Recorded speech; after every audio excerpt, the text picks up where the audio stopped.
Welcome, listeners, to another episode of Listen, Learn, and Love, hosted by Richard Osler. My guest on the podcast today is my friend for about 7 or 8 years, Laurie Hall. Welcome to the podcast, Laurie. I'm so glad to be with you, Richard, again. Laurie and her partner, Nancy, live in Kentucky. I met Laurie as I was trying to become an ally, which I'm still working at, and she's one of the very first transgender people I met. And she has written a book that will be out on November 20th. It'll be available on Kindle on November 20th, and also as a physical hard copy book. It's published by our friends at Signature Book. Grateful for their good work, and we've had some of their authors on the podcast. The name of the book is Dictates of Conscience, a Mormon High Priest, From Mormon High Priest to My New Life as a Woman, Laurie Hall.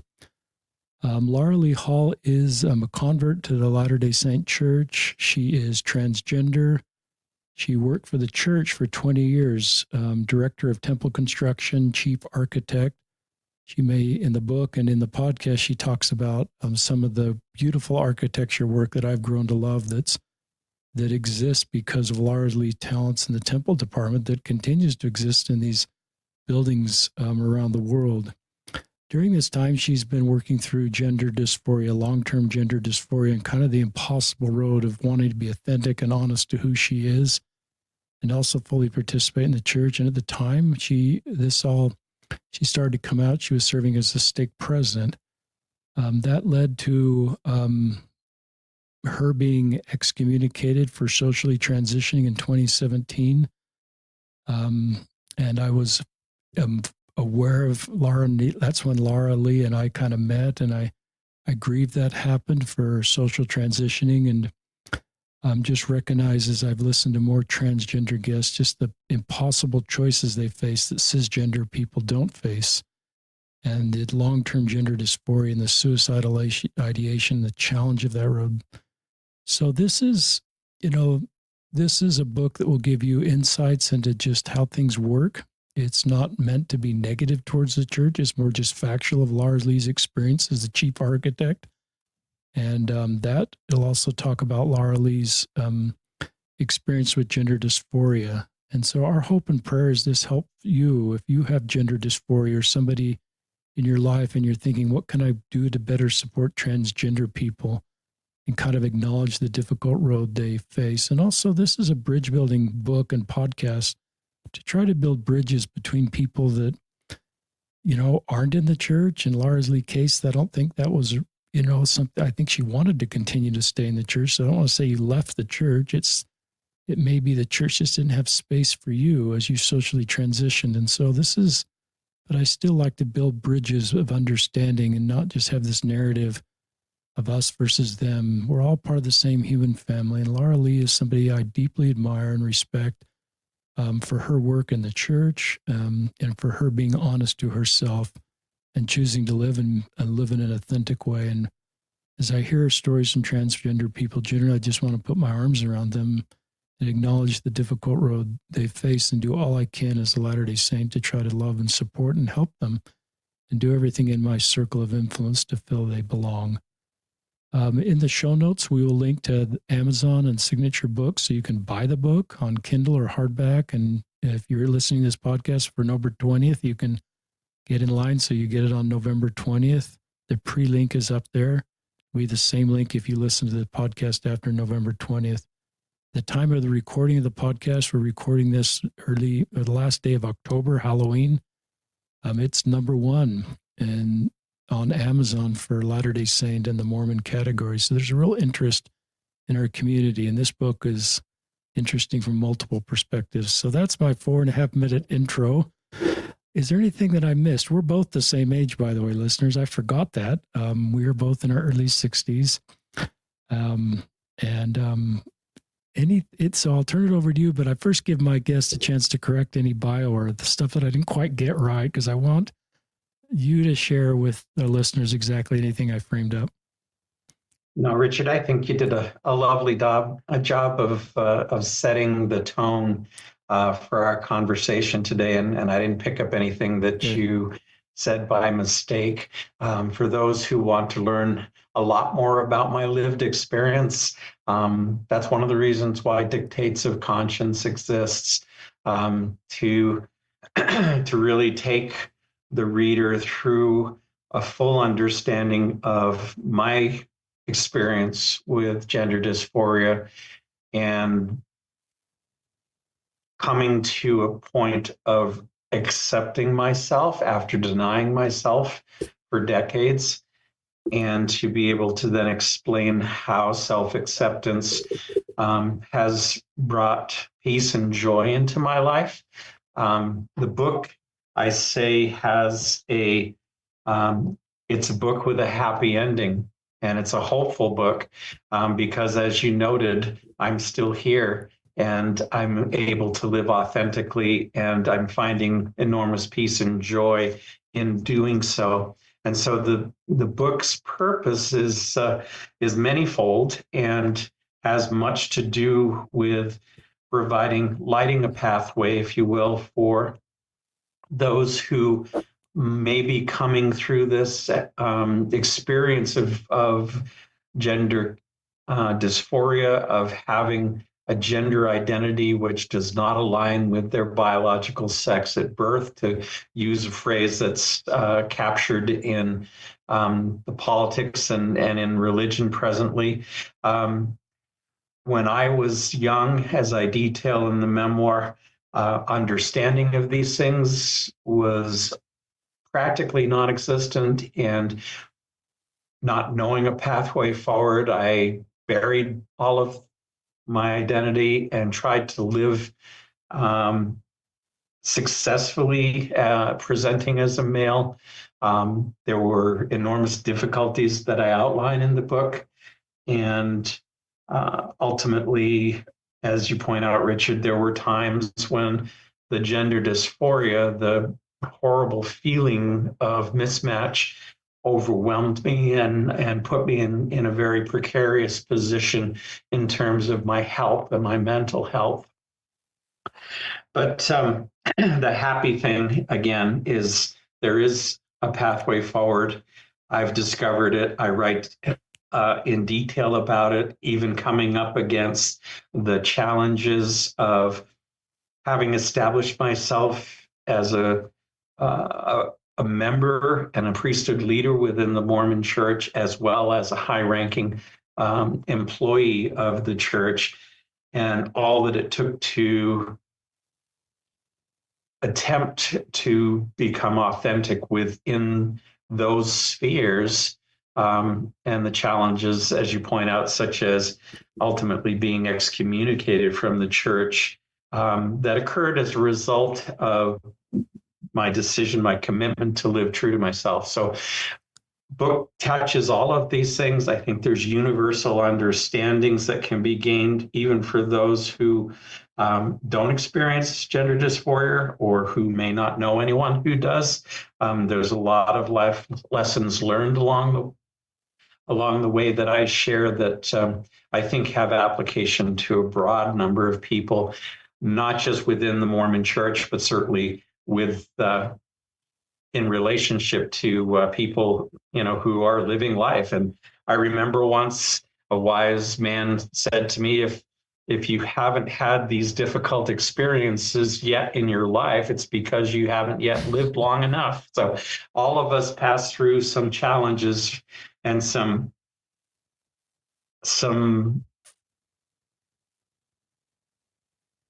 difficulty in living true to ourselves or becoming our best self. And I believe that regardless of the walk of life, if we haven't experienced difficulty within our life, we will ultimately. And I think my story has the ability to touch hearts, to change hearts, and perhaps even to save some lives. I believe it has that kind of positive capacity. I'd like to conduct our conversation today, Richard, and take us back a little bit to set kind of the time frame that you referred to in which we first met. and what was going on at that time. And this is a special Easter egg for your listeners, because some of what I'm going to describe in our experiences together aren't these particular stories are not in the book, but are in the context of what was happening at the time that things in the book took place. So I take your minds back to the period of January to March of 2015, and the involvement of the LDS Church, along with many others from various different political and lobbyist and special interest circles, in creating what ultimately was passed and signed into law and became known colloquially as the Utah Compromise.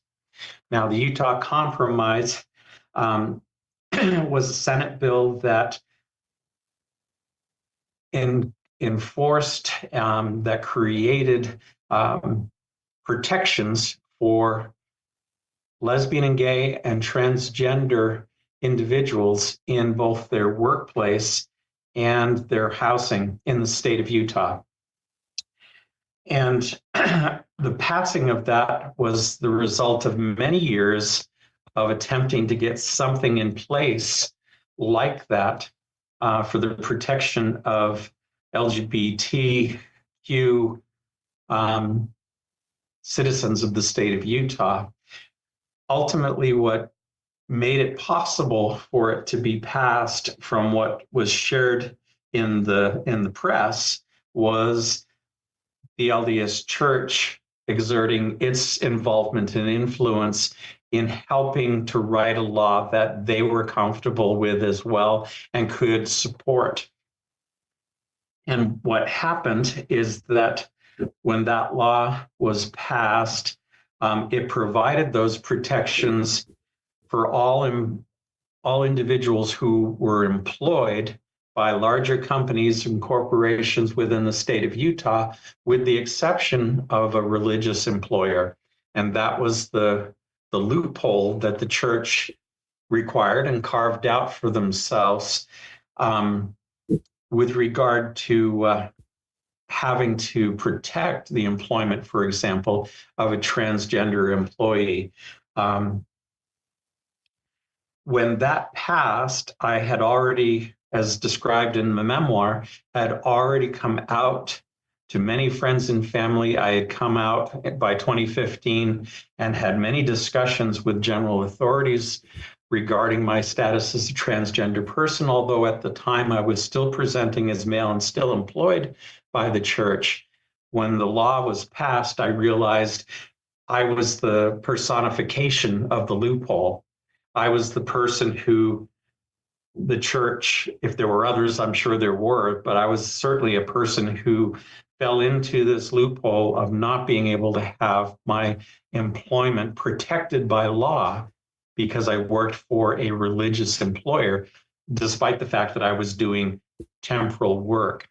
The church had long protected its status as a religious employer. And so I use that as background to help recognize that in that time frame, 2015, 2016, I had many friends who worked for other companies, corporations like Zions Bank or the state of Utah or wherever, Marriott Hotels, whatever it may be, who were able to transition and keep their jobs and be protected in their employment according to law. Utah was actually one of the first states in the union, certainly the first red state in the union, to pass such protections, and it was with the support of the church. So fast forward another year into the middle of 2016, where I was living full-time as Laurie Lee everywhere except for the 10 hours a day that I was at the church office building. And it was becoming very complicated for me to switch gender presentations multiple times a day. But I did so to continue to be employed until I couldn't any longer. And I lived as Laurie Lee because of the peace that it provided me and the comfort in my within myself. But I reached a point where I found myself sitting with the managing director of our department, physical facilities, at church headquarters, and he was pressing me to know where I was going with this, and the this that he was referring to, that he didn't specifically name, was where was I going with my transition of gender presentation. And I had made the commitment to myself, maybe a year earlier, that before I left or was asked to leave church employment, that I would be certain to ask a specific question. And that specific question had everything to do with the language of the Utah Compromise.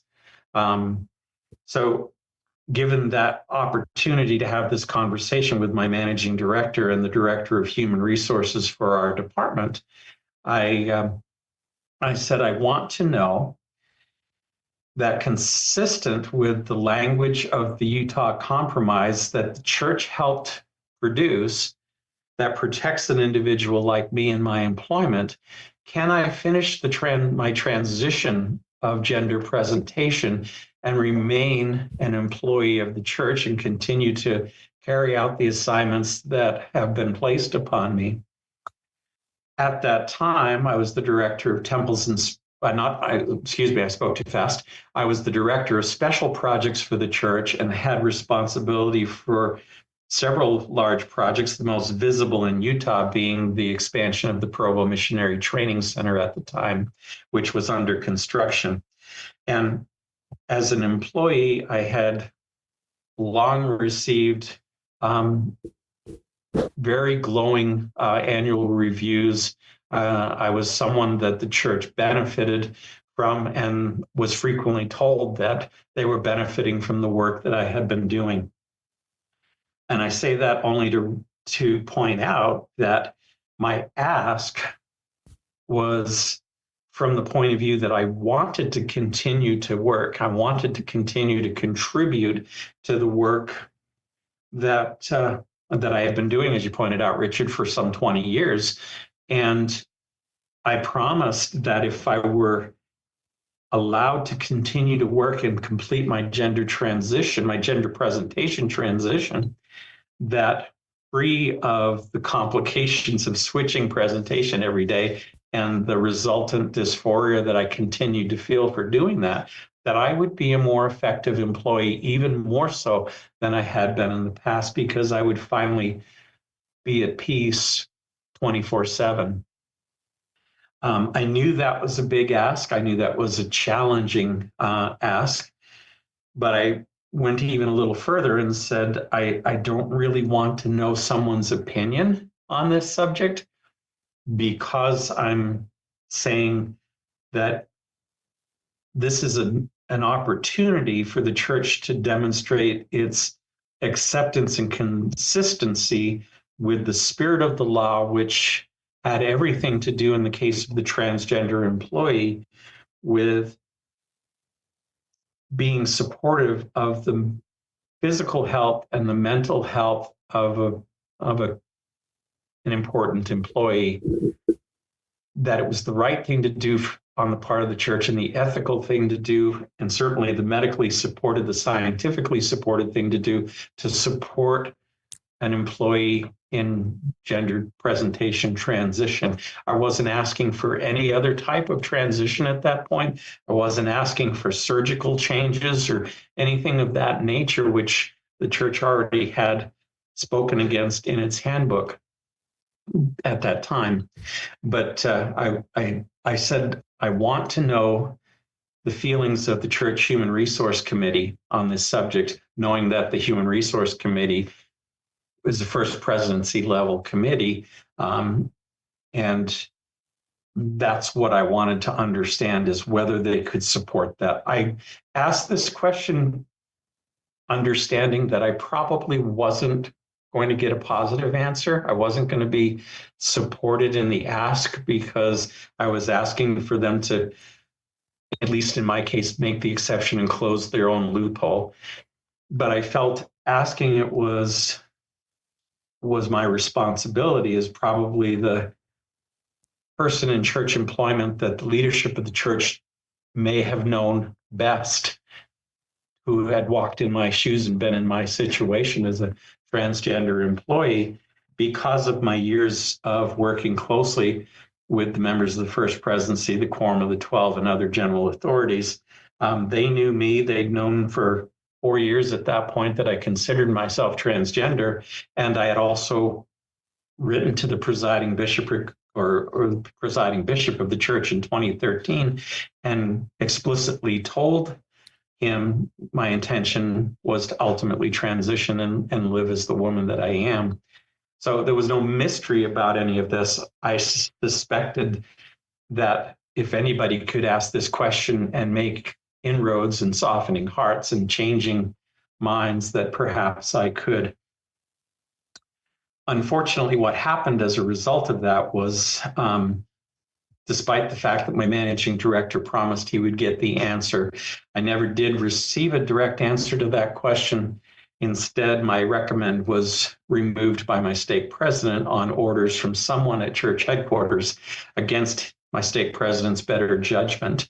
And I outline that whole process in the memoir. Losing my temple recommend unnecessarily disqualified me from continuing to work for the church. And so, as a 20-year employee and someone who had reached age 55 at the point, I submitted my intent to retire to protect some of my benefits going forward that might still be available to me.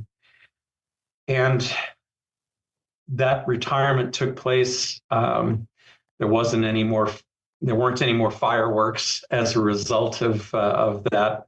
And the important question was never discussed again. But I found myself in September of 2016 outside church employment for the first time in 20 years. And that was the situation I found myself in. Let's see, we're talking 8 years ago now. This time of the year, 8 years ago, Richard, I had seen your name perhaps in a Facebook group. I didn't know you. I really knew nothing about you or your story. And you may recall, I sent you a kind of a Facebook message from out of the blue and described what happened to me one day in sacrament meeting. I was sitting with my family. By this point, I'm presenting as Laurie at church, and I'm sitting in sacrament meeting while the sacrament is being passed. I'm still a church member at that time, and I received the sacrament. And as I'm sitting there, in this peaceful, quiet setting, the Spirit brought clear to my mind the name Richard Ostler. And I wasn't even sure I knew where I'd ever heard that name before, but the voice of the Spirit was loud and clear, Richard Ostler.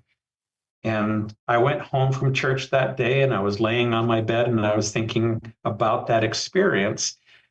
And I finally decided to scour my Facebook and find out who Richard Ostler was.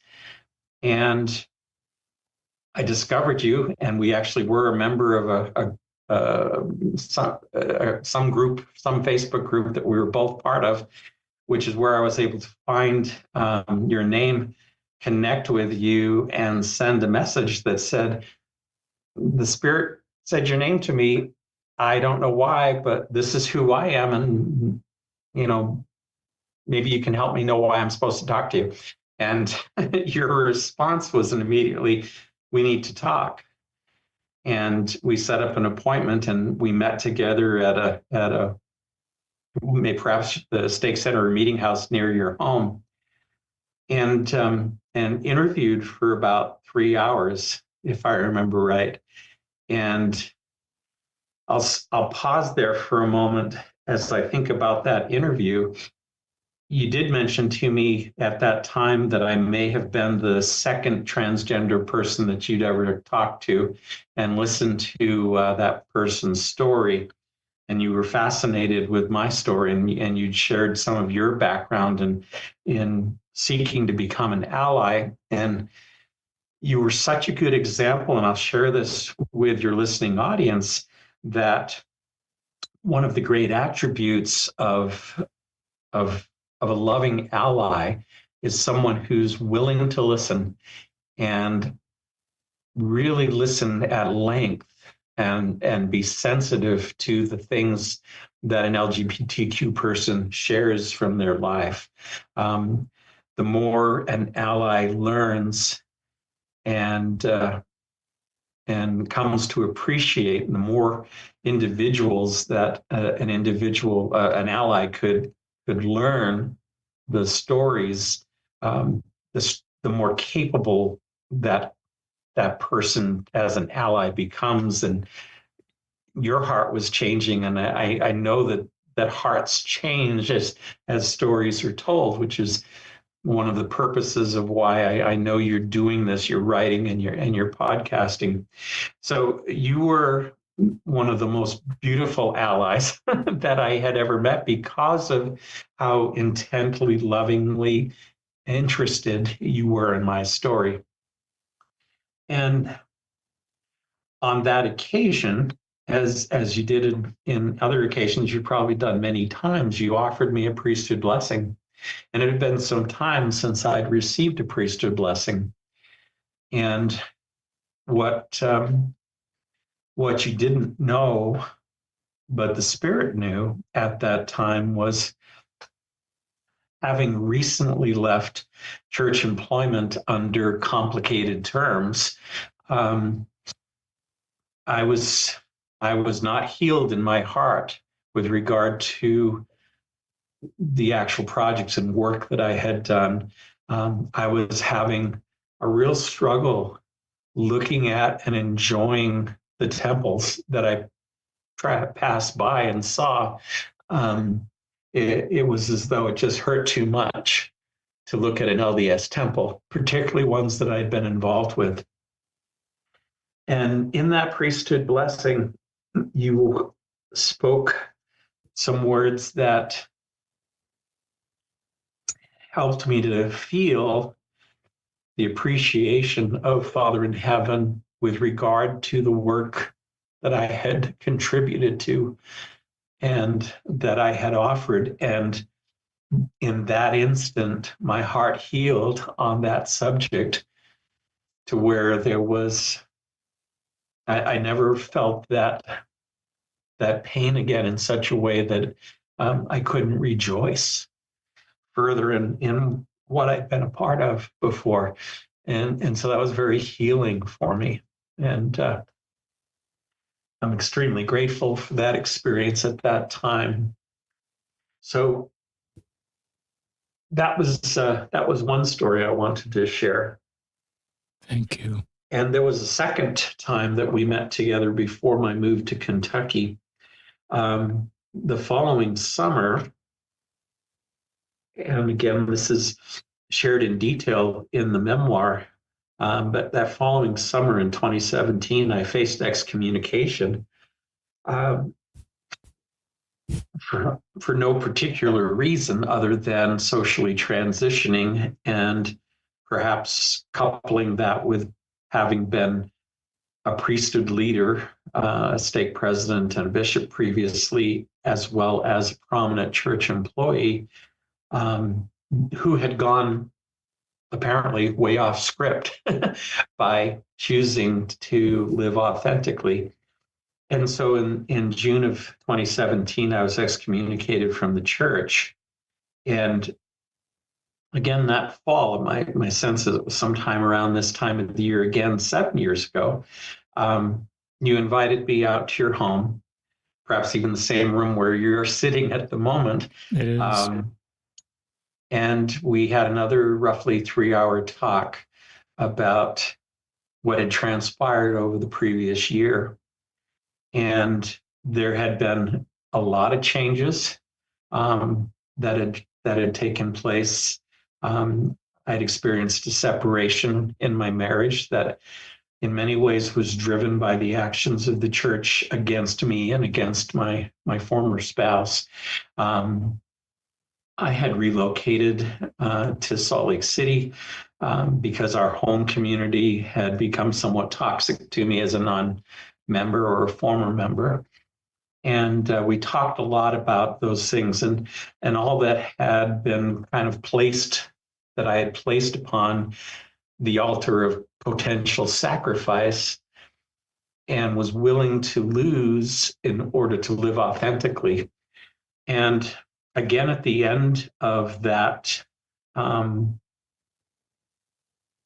several hour conversation, you offered a second priesthood blessing.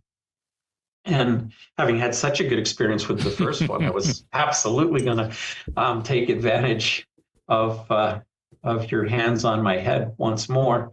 Um, Now, as an excommunicated member of the church, blessings weren't easy to come by. It was an important experience for me. And in that case, and I am sharing for your audience some pretty personal and sacred things, but I hope they're understood and appreciated in that sense. In that case, you talked in the blessing about the reality of the female nature of my spirit. And I don't know if you recall any of this, but I do because it was so valuable to me. You talked about my service in the pre-existence and utilizing the characteristics of my female spirit in providing the leadership that I provided in the pre-existence. And there was more said that just helped me to feel such a link with my identity before this life and a confirmation of who I am under your hands and by the power of the priesthood, that just cemented for me, if it hadn't been already by other spiritual means, cemented for me the reality of what it meant to be a daughter of God and someone who could exert righteous femininity in leadership, which is kind of something that I'd always been doing, but sometimes in disguise. And so that was a significant blessing for me as well. Do you have any thoughts or feelings about those things? I'm, brought back to those two experiences and just the honor it is to meet you and how sacred those priesthood blessings were and the discussions with you. And I'm glad you shared them. And I just, listeners, I was in this stage where I'm still in, where I just felt to wipe my hard drive clean of everything I knew about LGBTQ people and let LGBT people define them for me, because I didn't know it was accurate or not. And so I was like a sponge in some ways, just wanting to hear from trans people, which I had no exposure to, and just let the Spirit work on me to decide how I should feel about trans people. But the Spirit worked on me by listening to you, Laura Lee, and other trans people, and my heart grew, my understanding, and so those are just, I remember those experiences, but the thing I remember the very, very most is just God's love for you, and that who you are is intentional and good, and the complexities of the road you walk, and God loves you, and the power of the priesthood. That, listeners, is where, if we're doing this right as priesthood holders, we're not speaking for ourselves. We're speaking for, our Heavenly Father, our heavenly parents, and how they feel about their children. We're a conduit. And so that's honor to share that. The other things that you're saying here that aren't, and then I'll let you come back on, is you're saying some things that are really powerful. Just these little lines. I lived as largely because of the peace it brought me. Live as the woman I am. It's just such really good vocabulary. And the other thing I thought is you being trans, and the church knew you were trans. You weren't socially transitioning at that point or talking about it much, but church significantly benefited by your work. As for a while, as a closeted trans person, gender dysphoria, and that didn't change. And I think it's just helpful for us as listeners that trans people contribute in all ways in our community, in our faith organizations, and society, and we're better off because of their contributions. And like you said, often when they're able to be authentic with who they are, they not having to deal with that and try to contribute, so they can just be, you know, the peace. You mentioned that word a couple times. The peace you felt being able to be Laura Lee, who you've always been. And I just, I wouldn't have thought that 10 years ago or 20 years ago before I met a trans person, but I feel that way now. And so, and I felt this overwhelming gratitude for what you've done for the church. And that because of you being authentic, it cost you so much. And I'll get really emotional about that and that's what I felt in the blessing is just God is so grateful for your contributions to build the kingdom on a spiritual level and on a temporal level. And at great cost, to be authentic and live, that cost you so much. And then your own faith community and your neighborhood and your marriage gets more complicated because you're authentic and you lose so much to be authentic, but you've gained so much. And I just recognize, from other guests, the complexity of that, the trade-offs that cis people don't face. Me being authentic cost me nothing. You being authentic, saved your life and brought you peace, but it cost you so much. So my pastoral heart just wants to wrap my arms around you and say, I'm so sorry. And what can I do to support you and acknowledge the complexity of the road you walk and do everything I can in my circle of influence to help you? Because we're better off with you. We certainly were in our church and we certainly are in society. So I mourn also that there's not a place for you in the church. And that to me, we lose part of Zion. We lose our ability to bless the lives of others. We lose good people like you. So I'm turn it back to you, and I'm honored you share those experiences. You bet. So picking up around that time in latter part of 2017, as an excommunicant at this point, I still had a desire to be part of the church community. And I was living in Salt Lake at the time and found a ward and a stake, which I write about in the memoir, that actually did accept me for who I was. And although recognizing that I didn't have a membership record any longer, gave me opportunities for fellowship and for service in ways that made me feel entirely a part of their ward family.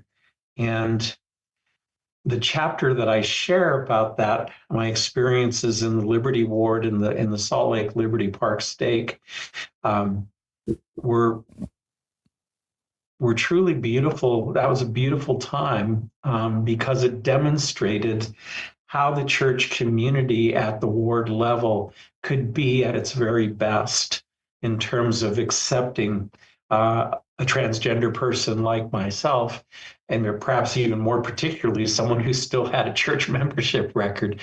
But even though I lacked that, I was still verbally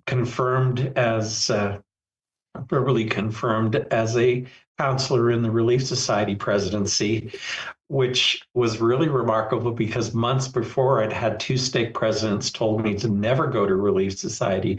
It felt like I was in a different religion. It just felt so good. I was also called to teach a class, although I couldn't be sustained. I was assisting teaching the Gospel Essentials class, Gospel Principles class at the time. And so I just found myself, in this beautiful experience of briefly being a Latter-day Saint woman accepted in her community. And there are a couple of other instances and individuals that I write about in the memoir that were at the bishop level or at the, an employee of the church who was a peer or a colleague who accepted me for who I was in beautiful circumstances. And it was as though at some point from about the bishop down, church members get it, and particularly sisters in the wards get it. Find the ability to love and accept in beautiful ways. But somehow there's something above the bishop level, and it taints a lot of stake presidents, apparently. And it's a canker among some of the leaders of the church where that acceptance doesn't exist presently. And the treatment is very different. But that contrast keeps showing up as I share various experiences in the memoir. One of those that you are aware of, and perhaps your listeners have become aware of, although perhaps not all, is that in August of this year, church headquarters released a new restrictive policy towards its transgender members. And if I could just outline briefly what that says, transgender members are prohibited from attending any classes or activities associated with their gender if they've transitioned away from their biological sex at birth. This restrictive policy relies heavily on a teaching of President Oakes given back in October of 2019 that gender, the word gender in the family proclamation, he designated as being equal to biological sex at birth. And so this restrictive policy targets any of us who have transitioned away from our biological sex at birth, and individuals like me who are still church members who have transitioned socially or medically or surgically in other ways, are prohibited from attending their gendered classes any longer. So whereas in the spring of 2018, I was a counselor to a Relief Society president, I wouldn't even be allowed in the room anymore. Individuals who have transitioned away from their biological sex at birth are not permitted to teach in any circumstance. Individuals who have transitioned are not allowed to attend overnight activities of the church.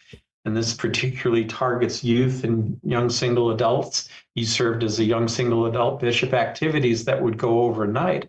A transitioned individual would not be welcome overnight, but would be singled out and taken away to some other accommodations.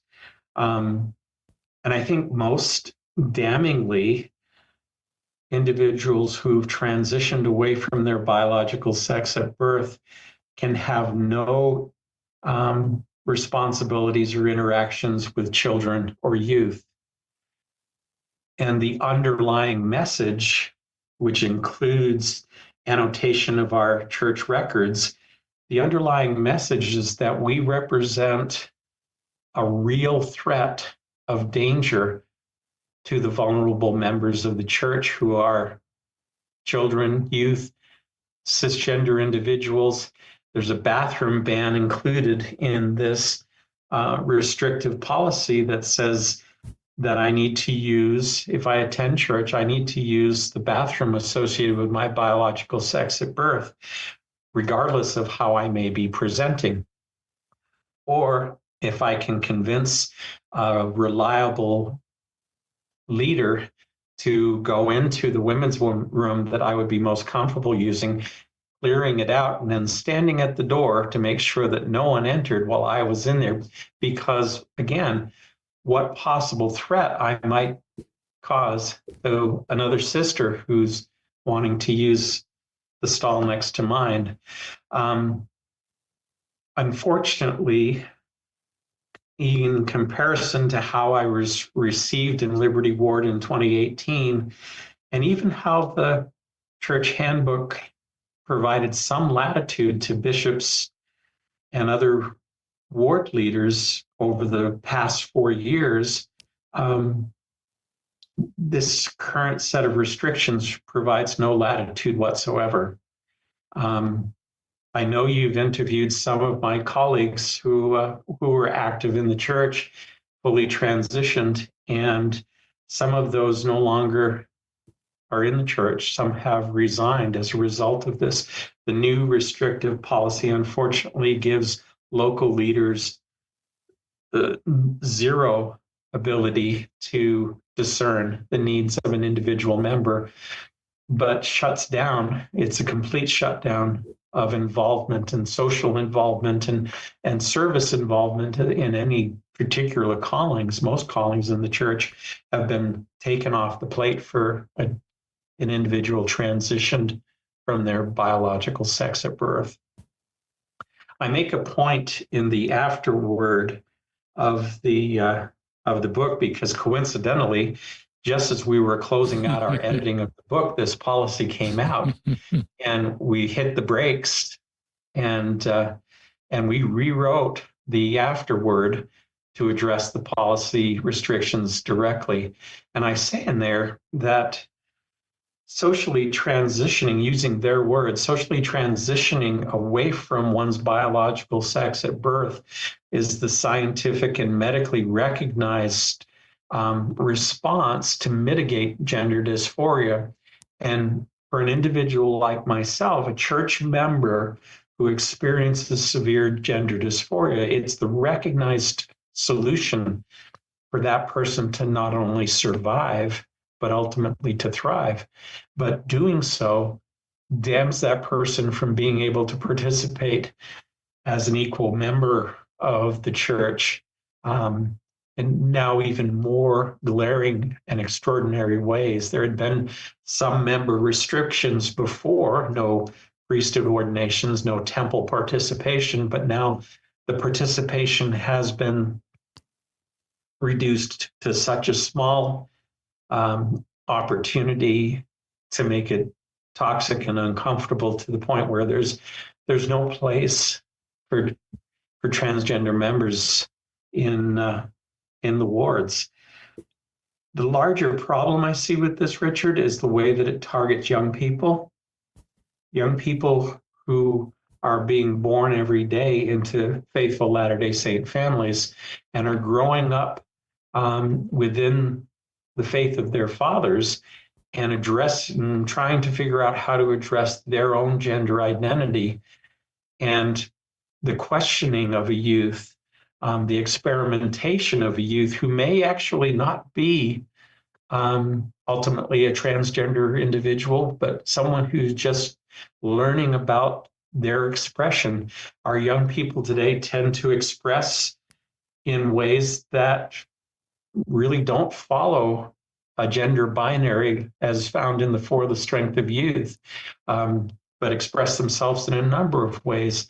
What kind of surveillance culture has now been created in the church against folks, against youth who just may look different from their peers, whether they feel they have a gender identity or not, or just simply expressing themselves?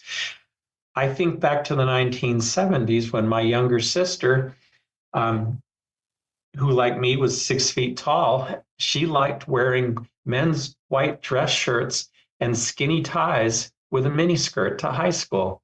That was her style. And yet, if she were to walk in, if she were 16 years old now and walked into young women's dress that way, she could be targeted as an individual who was somehow transitioning away from her biological sex at birth, when in reality, I know her, she's 60 years old. She is not a transgender individual, but she had a style that targeted her.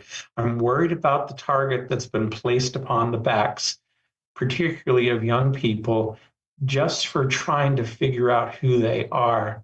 And some of them, yes, some of them may identify as gender variant or non-conforming. The church has no place for that now. And the surveillance culture that I've referred to, I'm afraid, is going to be very harsh in many places. Other cases, there may be bishops who try not to enforce the new restrictions, and they're going to find their callings on the chopping block the same way my bishop did when he tried to support me right up until my excommunication when he was released early, because he was trying to be kind and supportive of me. So that kind of brings us, to the full circle of what's treated in the memoir. Other than to recognize we're about to experience a national election, and many of us are appropriately scared to death that many of these negative feelings towards transgender people are going to very quickly become policy and enforced in ways federally that restrict our lives. There are already many states in the United States where young people can't receive gender affirming care of any type. And they're having to travel to places that have declared themselves to be transgender sanctuary states to receive even the basic treatment and care that they need to be able to get through the very difficult teen years when puberty is telling your body to completely deny the reality of your identity. We live in a very complicated and dangerous time. And if things go south as a result of the national election next week, all I can say is be aware of your young ones and the struggles that they're going to experience. Thank you for just continuing to share your story. This has to take some emotional capital. You've been on a book tour before I'm doing this podcast. I'm glad your book exists, Laurie, so that you personally don't have to educate everybody on your story.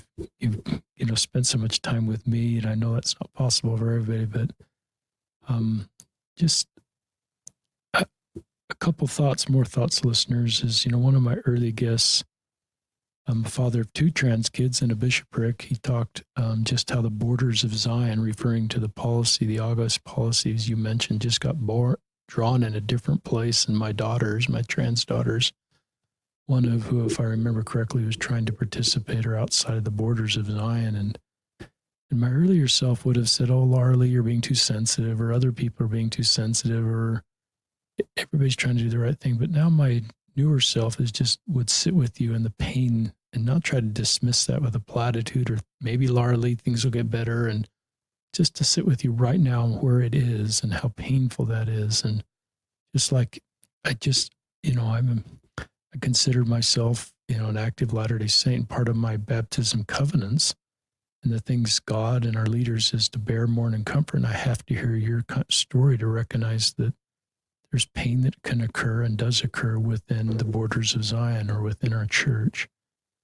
I remember a little bit more about those priesthood blessings, listeners, because as I finished my YSA assignment, and we overlapped, every YSA that left the office, I'd say, would you like a priesthood blessing?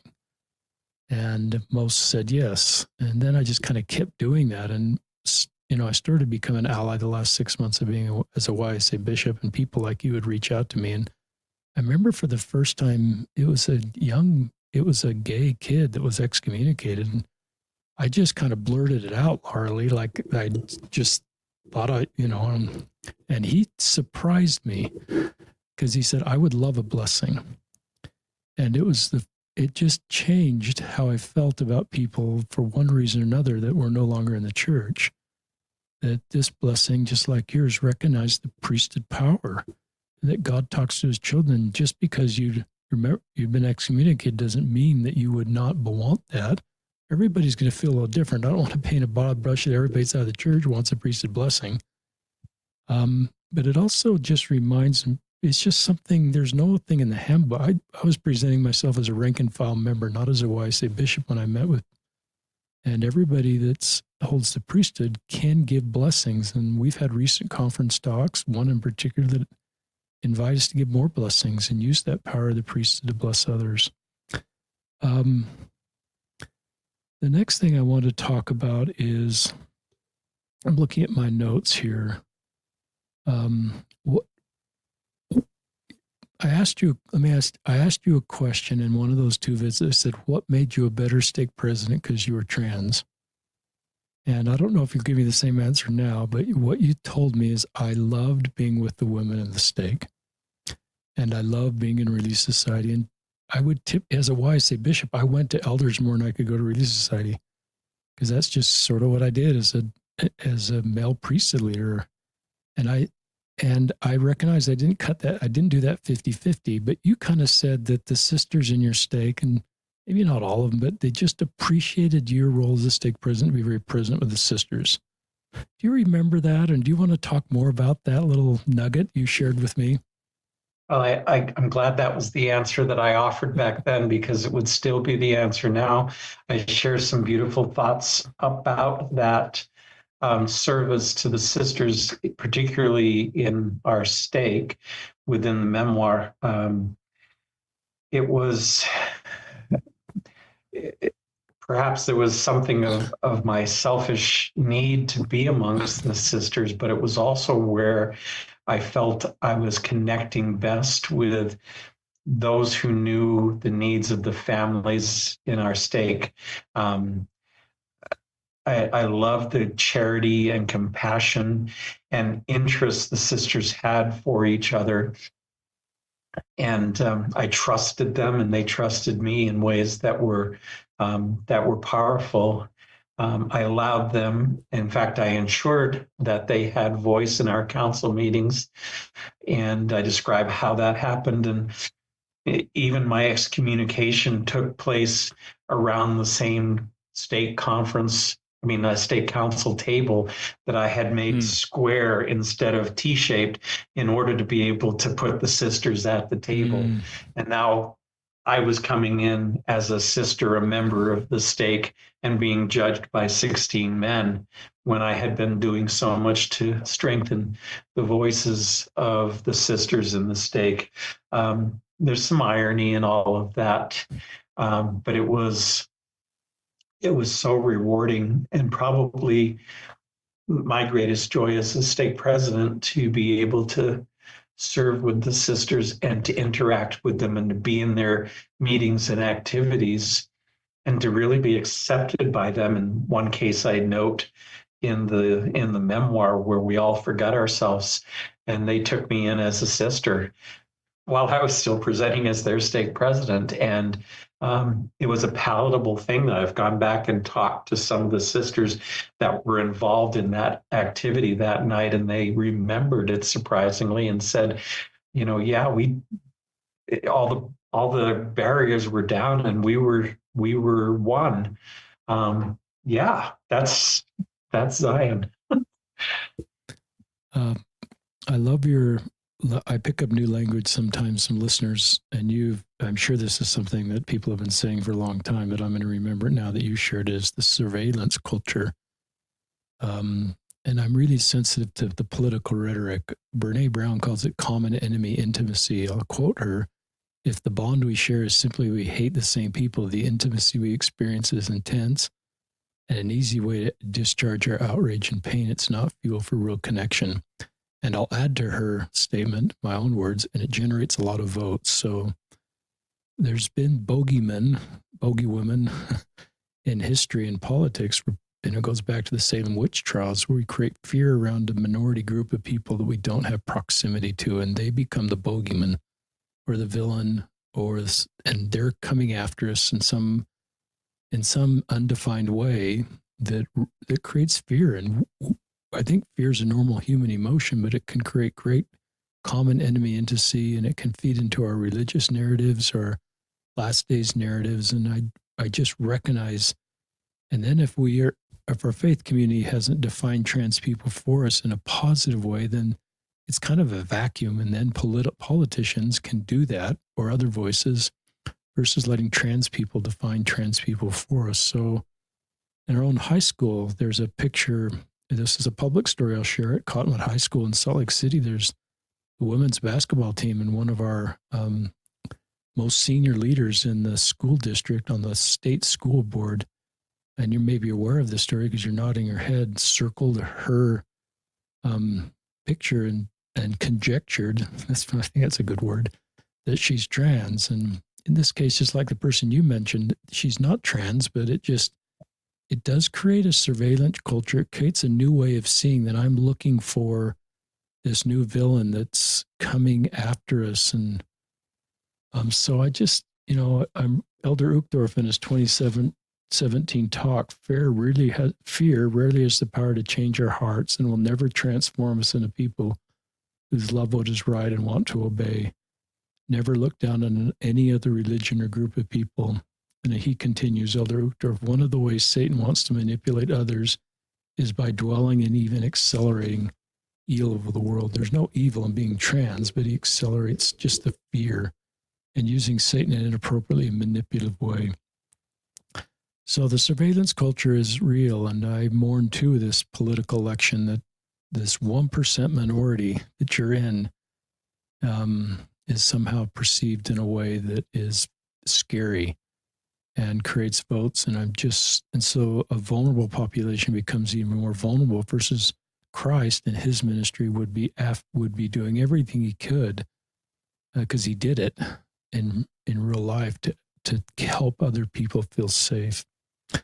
I also recognize, here you are, a member that's been excommunicated, and I just think you've said this, but it's really fascinating that you wanted to continue to participate. You find this word in liberty because I'm putting words in your mouth. You obviously love the church and it's your community, and you've served in a temporal career assignment, a spiritual assignment, and then you refined it in this word in liberty as Laura Lee, your authentic self, and you're put to work. And so, that tells me a lot about your heart and your desire to serve and your desire to be authentic and to live and do as best you can, be able to do both things. And it happened for this little period of time in the Liberty Ward. And then that ended. And I just mourn that ended. But I think it's an insight into the local people in the Liberty Ward and many people that you mentioned in your book or not that have tried to do the right thing to love and support you, like that group in your original area.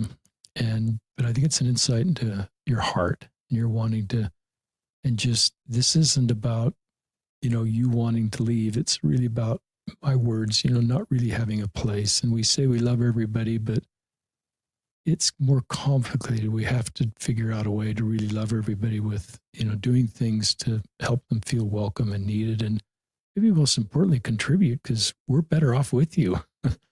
Just like your ability to be an incredible architect didn't change because you were honest about who you are. There's no loss to your contributions because of that. So, more thoughts that come to your mind.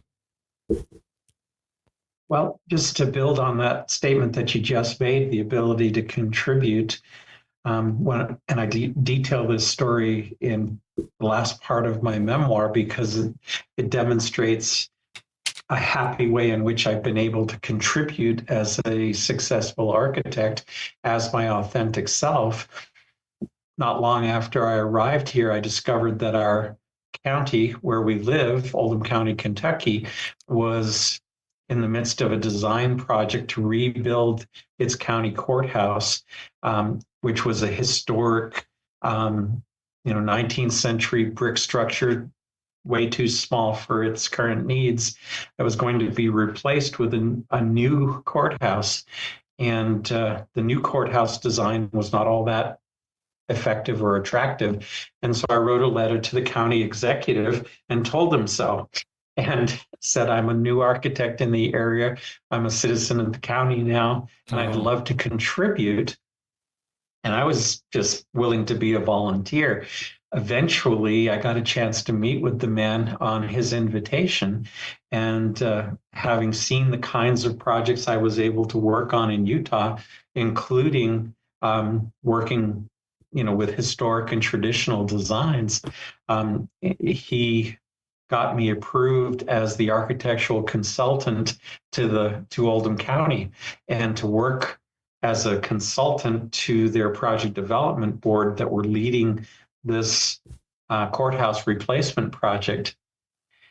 And that was very exciting to me, but it became even more exciting when a group, Preservation Kentucky, who wanted to save the historic courthouse, managed to convince the State House in Frankfort, Kentucky, that our courthouse was too important to demolish, but needed to be incorporated into the new project. And so the design that I had criticized was scrapped, and immediately they began working on how to integrate this historic 19th century brick building into a new design of a courthouse 5 times the size of the original building.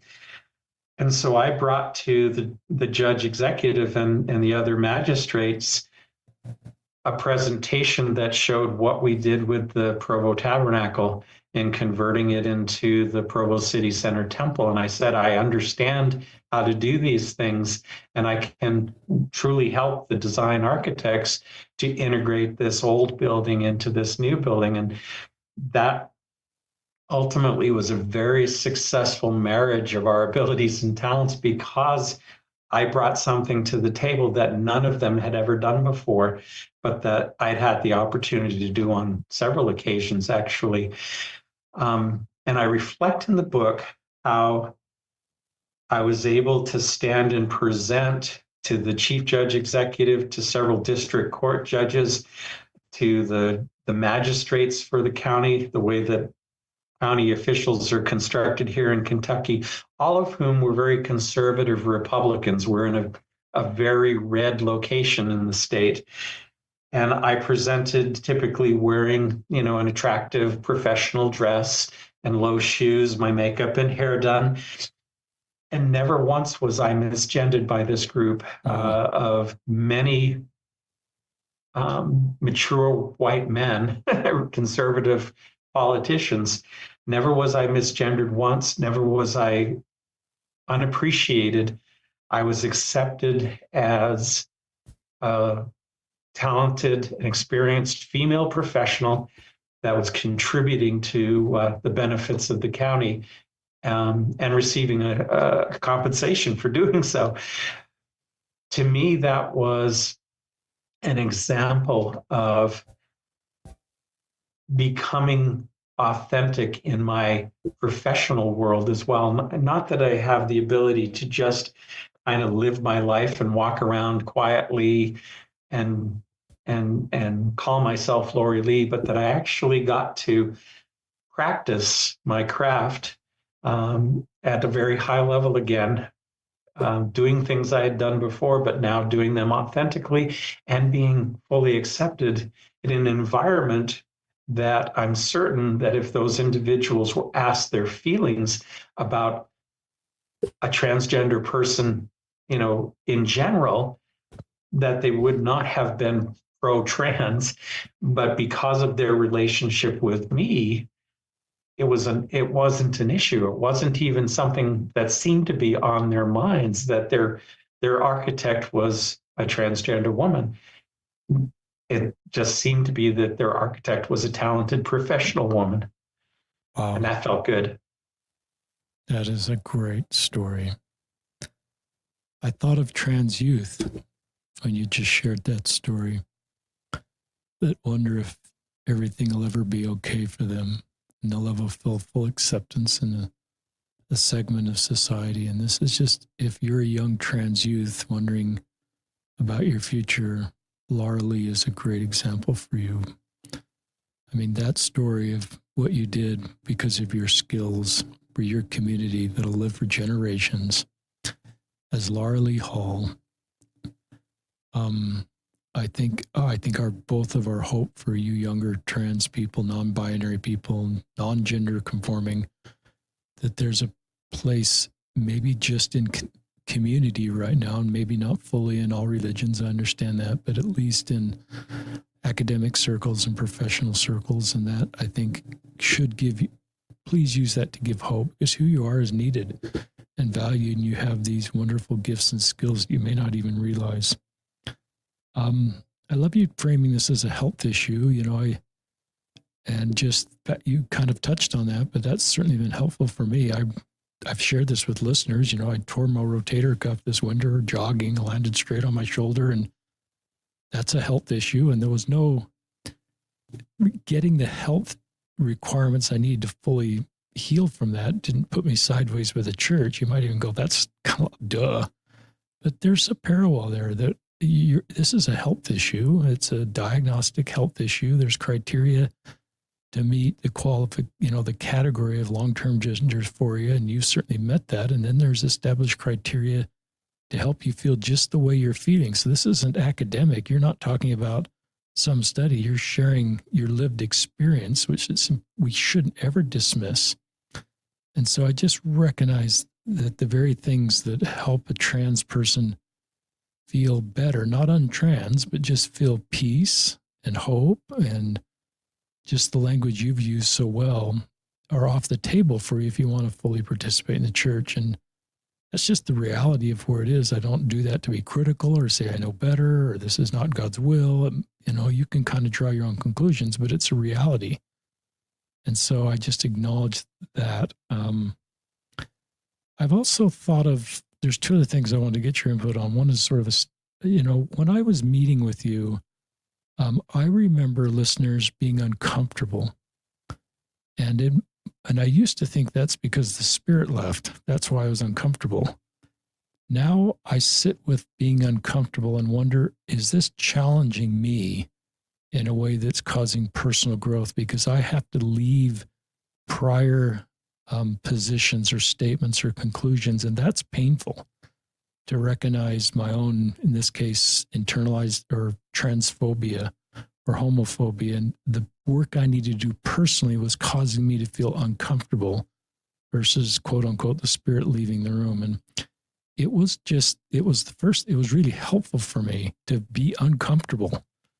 And so I just invite listeners, as you get uncomfortable, I felt that interviewing Black Latter-day Saints a little bit after you, the same feeling like, oh my gosh, this is this sort of racism within me that I didn't want to acknowledge was there, that I'm now realizing is part of me, and that's making me feel uncomfortable. And that uncomfortable is a good thing because it's helping me grow in a way that I can better love people. So that's just a thought. Now, here's a question I have. I don't know if this is a good parallel, so I'm going a little off tangent, but I'm thinking of gay people in the 70s. Looks like we have mowers outside our window. If anybody's hearing the mowing, sorry about that. And in the 70s, I think that's about, and any time prior, if you identified as gay, that would put you sideways with church teachings. And then the church split those things. You can identify as gay, but any sort of behavior put you sideways with church teaching. So the church is sort of, I think the church and everything I've read is saying you can identify as transgender, but anything you do to transition puts you sideways with church teaching. So I think it's important for listeners to know the church isn't saying, Laura Lee, you can't be transgender. You can't acknowledge these feelings. I don't think that helps very much, but so when someone just says they're transgender, don't infer they're sideways with church teachings, or that somehow that in itself is the church saying you can't do that. So I don't know if you like the parallels there or don't. Just any thoughts on that? Because I think it's probably really hard to identify as transgender and do no transitioning. Well, it is, although, for example, had I had the language, I guess that is what I did for 30 adult years. I was transgender, although I didn't have the word, and I did nothing about it until finally that I did. And so there are people who do continue and can continue to not act upon it using the church's words. And, for those folks, that their faith identity is as a Latter-day Saint. Their gender identity may be different from their biological sex at birth, using the church's words, but they haven't done anything to transition. The current handbook policies say you're welcome. You can serve, you can do all the things that church members do.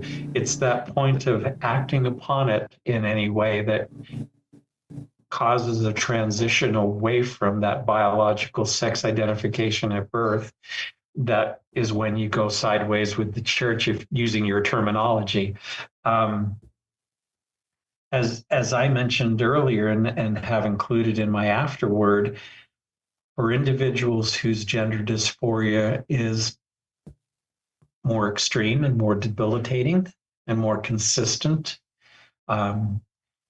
taking those steps do not constitute sin, but constitute medically and scientifically identified and accepted steps to mitigate the gender dysphoria and to allow a person to function, to improve their physical health, their emotional health, their mental health, and move from survive to thrive, but shouldn't be ever considered to be sinful. And I think that's where the church has made the break with thoughtful and thoroughly researched and demonstrated scientific language, is that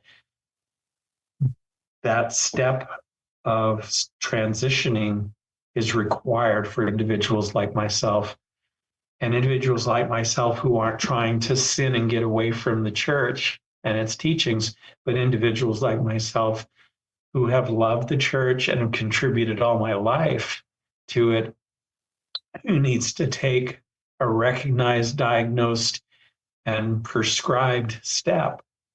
As I described to Bishop Stevenson back in 2013, that I needed to do this in order to be able to successfully continue living my life. That wasn't to get away from the church or to be able to sin or to be able to live a contrary lifestyle, but was simply to be able to live and to have that now, in my case, been the grounds for excommunication, but in the case of all now, to be the grounds for severe restrictions, is an extremely difficult place to put tender souls in who are innocent of any wrongdoing, and particularly youth who are still working to figure out who they are as individuals, both in terms of their faith identity and their gender identity, and perhaps their sexuality and their place in the kingdom. Wow. You have a gift of communication, Laurie. You're a terrific communicator just about your road. It helps me better understand. Maybe that impression you got to come visit me was more for me than you. Just because you really helped me in my, in the early stages of being an ally. But it sounds like I was able to help you, and that's the way ministering works, I think. It's just a sacred space, listeners. I just appreciate Laurie Hall's openness, vulnerability, courage. My respect, my love for you, my admiration for you just goes up. I haven't talked to you in several years, but just to kind of be reacquainted with you and your spirit just is very moving for me. It's a sacred space to be with you. And other things you'd like to share before we sign off? I'm just really grateful for the opportunity to use my voice in these various circles. I've done a lot of different podcasts lately in support of the memoir being published, and I find it fascinating that each of my interviewers comes from a different place in their own understanding and their own interface with the church, or not, and their perspectives and their understanding of my story. I've been particularly grateful as I've watched some of these podcasts drop and start to get viewed, the comments that are coming back that are being made on the perhaps the podcast site or Facebook messages or email that I'm receiving from individual listeners who, more importantly than the ones who say, "Oh, I love this. This was really great." I'm happy to hear those. That's been really special. And there have been a lot of those, but there are people who have identified that they're a transgender person themselves, or that they have a trans family member, or that they're, parents of a transgender child who they're really concerned about whether the world is designed for them, and if they're going to be safe, and how much my story has helped each of them. That's the reason for the book. That's the reason for the interviews, is to reach as many people as possible with the hope that there's a way to work through this and to live life successfully as a transgender person, even in difficult circumstances. My situation has not been easy or ideal, but it's been absolutely worth the journey to be where I am. And there's not one right way to be trans, but if I can extend the hope that there's a happy ending to not only my story, but to everyone else's stories, assuming that they have allies and supportive family who listen, learn, and love, plug the title. These things are just so valuable and so important. So I'm grateful to be given the opportunity to use my voice in these circumstances. And for your listeners, Richard, who have interest in this story and who may share it with others. Thank you, Laura Lee Hall. Thank you, Barbara Jones Brown. I think you're the editor of Laura Lee's book. Thank you, Signature Book, for making this book possible. Thank you, our listeners, and thank you for Nancy, your partner. This is a beautiful story between the two of you of support. We didn't get too much into that, but I know you've got Nancy in your life, and that makes me happy. I love the words of Brene Brown, people are hard to hate. Close up, move in. And to me, Jesus was the best. He didn't need to say that because he just did it all the time. And so, and that's just a powerful thought. The book, once again, is Dictates of Conscience from Mormon High Priest in My New Life as a Woman. We'll have the links on how to buy that in the show notes. And I also wanted to read this one quote that I read sometimes it's from the book A Wounded Healer, Henry Norwin. This, to me, kind of describes you a little bit. A minister's service will not be perceived as authentic unless it comes from a heart wounded by the suffering about which she speaks. The great illusion of leadership is to think others can be led of a desert by someone who's never been there. So you know this desert really well that you've been walking. It's not because of sin. It's not because of rebellion, but it's the reality of your life, and you have walked it in a remarkably thoughtful way, but it's with great cost, and there's just impossible trade-offs. But then you're doing what you're doing now is you're the wounded healer. You've been wounded by others, but your ability to heal others through your story and give hope to others, just like you're seeing in your feedback to the podcast, and I'm sure you'll see that as the book is.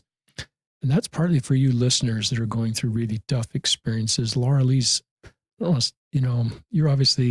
in a really good spot where you're now being able, but you've always been helping people along the way. So it's not like this is a new thing, but it may be a new thing in the way you're really helping people in this space because of your life you've lived and continue to live and the good you continue to contribute. And I think that gives hope to others that are in this kind of really tough desert right now. So anyway, we'll sign off. Richard Osler and my friend Laura Lee Hall, thanks for listening. And we'll sign off another episode of Listen, Learn, and Love.